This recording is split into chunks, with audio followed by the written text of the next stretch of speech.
이런 말씀드리면 말도 안 된다라고 생각하실 수도 있는데요. 실제로는 이혼 안 하시는 분들도 정말 많아요.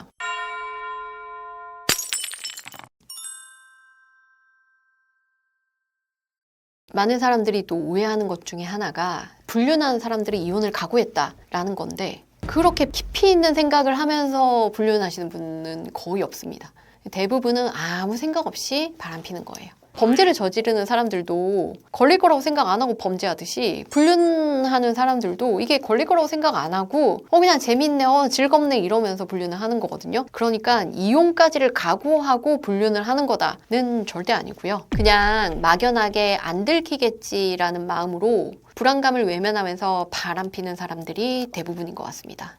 그러면 바람피는 거 걸렸는데도 나 이혼은 절대 안 한다, 이혼하기 싫다라고 하는 남편, 도대체 이 남편은 뭘까요? 여러 가지 이유가 있을 수 있는데, 일단 이 남편은 여러분들의 첫째 아들이라고 생각하시면 됩니다. 남자들의 심리 중에서도 이런 게 있거든요. 허락을 구하는 것보다 용서를 비는 게 빠르고 쉽다, 이렇게 생각을 하면서 그냥 같은 맥락으로 부정행위를 할 때, 바람필 때 그냥 저질러 보고 나중에 걸리면 빌고 이렇게 행동하시는 분들이 생각보다 많습니다. 남자들이 약간 철이 없는 부분이 있잖아요. 별 생각이 없이 바람피다 걸린 거예요. 그러니까 이제 엄마에게 용서를 빌듯이 여러분에게 지금 용서를 빌고 있는 겁니다. 이혼은 하기 싫어요. 또 이런 질문들도 많은데요. 아니, 바람까지 펴놓고서 왜 저렇게 이혼을 안 하고 싶다고 저렇게 난리인 거죠? 아니, 그럴 거면 처음부터 바람 피지 말던지 왜 저러는 거예요?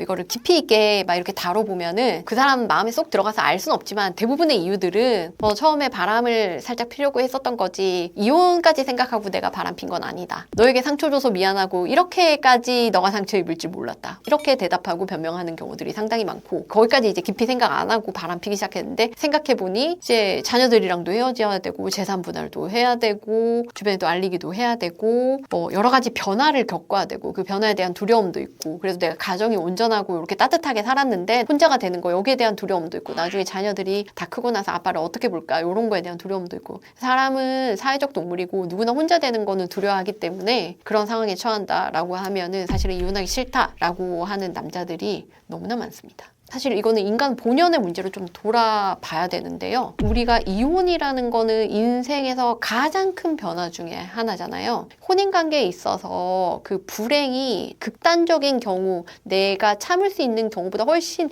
최고조가 됐을 때 이럴 때가 아니고, 내가 참을 수 있는 수위난도 아래에 있을 때는 사실 이혼하고 싶은 마음이 없습니다. 이걸 뭐랑 비교하면 좀 이해가 쉽냐면, 직장생활이랑 비교하면 좀 이해가 쉽습니다. 여러분, 직장생활 하고 계신 분들 100% 만족하시나요?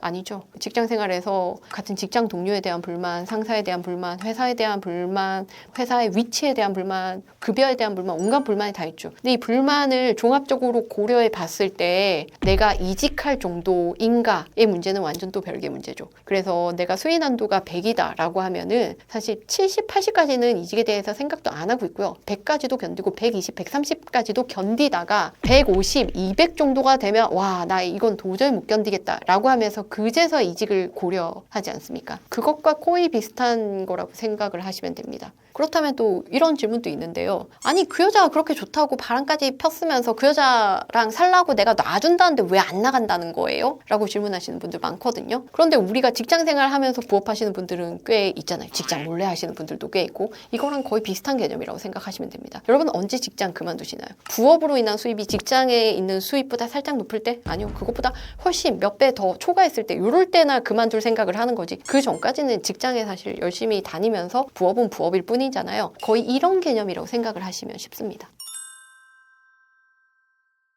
남편이 부정행위를 했는데 경제적 손실에 대한 두려움 때문에 이혼을 안 하는 경우들도 확실히 많기는 한데요. 남자들은 보통 아내랑 소득이 비슷하거나 아니면 더 높거나 아니면 유일한 수입원이거나 이런 케이스들이 상당히 많거든요. 아내가 더 소득이 높을 때는 잘은 없는데, 이런 케이스 같은 경우에는 이런 두려움만으로 이혼을 선택하지 않는 그런 경우는 잘은 없습니다. 그러니까 얼마를 좀 주고서라도 내가 이혼을 하고 싶다라고 생각하시는 분들 분들이 오히려 더 많아요. 아내가 돈이 더 많고 그리고 아내가 수입이 훨씬 더 많고 막 이런 경우에는 또 남자들이 경제적 이유로 이혼을 안 하고 싶어 하는 경우들도 많이 봤습니다. 다만 이런 부분에 있어서는 이혼을 하기가 꺼려지죠. 예를 들면은 내가 서울에 아파트가 하나 있는데 이거를 이혼을 하게 되면은 몇 대 몇으로 나눠야 되고 그러면 결국은 내가 그 정도 수준으로 살 수 없다. 이건 좀 많이 다른 문제거든요. 사람은 이제 자신의 생활 수준이 낮아지는 걸 원하지 않기 때문에 그 생활 수준을 그대로 유지하고 싶어서 그런 류의 경제적 이유로